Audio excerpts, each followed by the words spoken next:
राधे कृष्णा आप सभी को। श्रीमद् भागवत में पूतना उद्धार की कथा मिलती है। कहा जाता है कि पूतना उद्धार की कथा सुनने मात्र से भगवान कृष्ण का आशीर्वाद प्राप्त होता है। चलिए आज की इस वीडियो में आपको पूतना उद्धार की कथा सुनाती हूँ।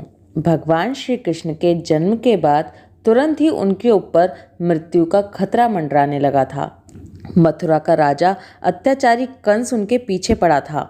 आप जानते हैं, जन्म के 6 दिन बाद भी माता यशोदा कृष्ण जी की छठी नहीं मना पाई थी। माता यशोदा ने कृष्ण जी की छठी पूरे 1 वर्ष बाद मनाई थी, क्योंकि जो कंस था वो बार बार राक्षसों को भेजता रहता था भगवान कृष्ण को मारने के लिए। इसी तरह से भगवान कृष्ण को मारने के लिए कंस ने पूरे 6 दिन बाद पूतना को भेजा था। पूतना की ये योजना थी कि वो अपने स्तनों पर विष लगाकर भगवान कृष्ण को दुग्धपान कराएगी और इससे भगवान कृष्ण की मृत्यु हो जाएगी। पूतना ने राक्षसी वेश को त्याग दिया और अति मनोहर नारी का रूप धारण किया और आकाश मार्ग से गोकुल में पहुंच गई। गोकुल में पहुंचकर वो सीधे नंद बाबा के महल में गई और शिशु के रूप में सोते हुए श्री कृष्ण को अपनी गोद में उठाकर दूध पिलाने लगी। जो पूतना थी वो इतनी सुंदर नारी का भेष बनाकर आई थी कि उसकी सुंदरता को देखकर गोकुल की सभी गोपियां हैरान थी। उसकी मनोहारिता और सुंदरता ने यशोदा और माता रोहिणी को भी मोहित कर लिया, इसलिए उन्होंने बालक को उठाने और दूध पिलाने से पूतना को नहीं रोका। जैसे कोई पुरुष गलती से सांप को रस्सी समझकर अपनी गोद में उठा लेता है, उसी तरह से अपने काल रूप भगवान श्री कृष्ण को पूतना ने अपनी गोद में उठा लिया। मखमली म्यान के भीतर छिपी हुई तीखी धार वाली तलवार के समान पूतना का अंदर से हृदय तो बड़ा ही कुटिल था, किंतु वो ऊपर से बहुत ही मधुर और सुंदर व्यवहार कर रही थी। राक्षसी पूतना ने बाल श्री कृष्ण को अपनी गोद में लेकर उनके मुंह में अपना स्तन दे दिया, जिसमें बड़ा भयंकर और किसी प्रकार से भी जो पच नहीं सकता था ऐसा विष लगा हुआ था। तब भगवान ने क्रोध को अपना साथी बनाया और दोनों हाथों से उसके स्तनों को जोर से दबाकर उसके प्राणों के साथ उसका दूध पीने लगे। अब तो पूतना के प्राणों के आश्रयभूत सभी मर्मस्थान फटने लगे। वो पुकारने लगी, अरे छोड़ दे, बस कर। वो बार बार अपने हाथ और पैर पटक पटक कर रोने लगी। उसके नेत्र उलट गए, उसका सारा शरीर पसीने से लथपथ हो गया। उसकी चिल्लाहट का वेग बड़ा भयंकर था। उसके प्रभाव से पहाड़ों के साथ पृथ्वी और ग्रहों के साथ अंतरिक्ष भी डगमगा उठा। निशाचरी पूतना के स्तनों में इतनी पीड़ा हुई कि वो अपने आप को छुपा नहीं सकी। राक्षसी रूप में प्रकट हो गई। उसके शरीर से प्राण निकल गए, मुंह फट गया, बाल बिखर गए और हाथ पांव फैल गए।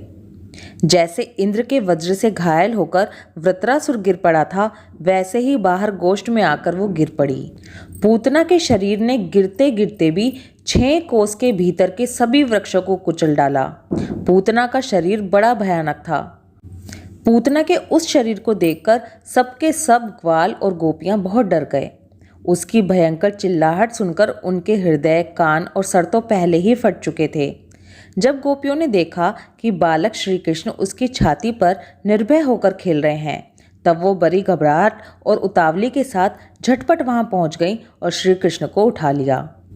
इसके बाद माता यशोदा और माता रोहिणी ने गोपियों के साथ मिलकर भगवान श्री कृष्ण की अनेक प्रकार से नजर उतारी और उसके बाद माता यशोदा ने भगवान श्री कृष्ण को स्तनपान कराया और उसके बाद उन्हें पालने में सुला दिया। तब सब ब्रजवासियों ने कुल्हाड़ी से पूतना के शरीर को टुकड़े टुकड़े कर डाला और गोकुल से दूर ले जाकर लकड़ियों पर रखकर उसका अंतिम संस्कार किया।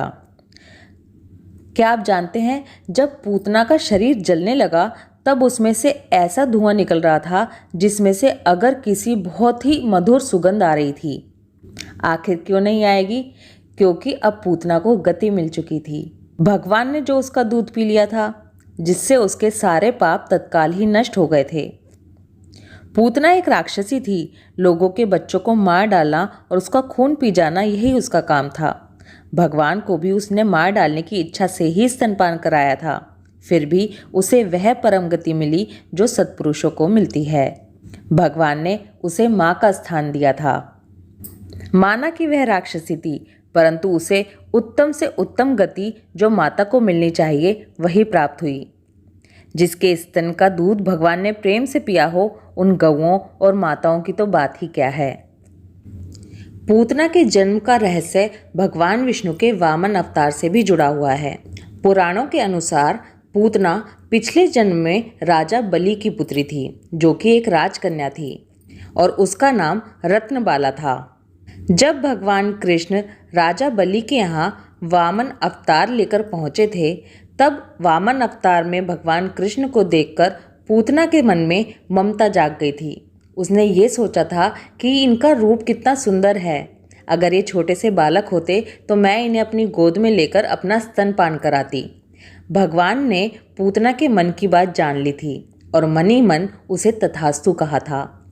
लेकिन जब भगवान ने 3 पग भूमि मानकर सारे संसार को नाप लिया था, तब पूतना को बहुत क्रोध भी आया था और उसने ये सोचा कि अगर मेरा ऐसा बालक होता तो मैं अपने स्तनों पर विष लगाकर उस बालक को पिला देती। तब भगवान ने पूतना की इस बात को भी जान लिया और इसके बाद भी तथास्तु कहा। ये थी पूतना उद्धार की कथा। इस कथा को सुनने मात्र से भगवान कृष्ण का आशीर्वाद प्राप्त होता है।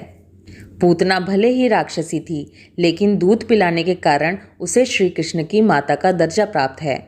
ब्रज के क्षेत्र में आज भी पूतना एक रक्षिका की तरह पूजी जाती है, जो कि छोटे छोटे बच्चों की ऊपरी हवा, तंत्र मंत्र और बुरे सपने और रात में चौंक कर उठने और अचानक जाग जाने की समस्याओं निदान करती है। गोकुल में स्थित पूतना वध मंदिर में लोग अपने नवजातों को लेकर जाते हैं। भगवान श्री कृष्ण तो अपने पास आए हुए राक्षसों को भी तार देते हैं। तो सोचिए, अगर हम मन से, भक्ति से और प्रेम से उनका केवल एक बार नाम ही ले लें तो वो क्या नहीं कर सकते। बोलो बांके बिहारी लाल की जय, श्री कृष्ण भगवान की जय। राधे कृष्णा।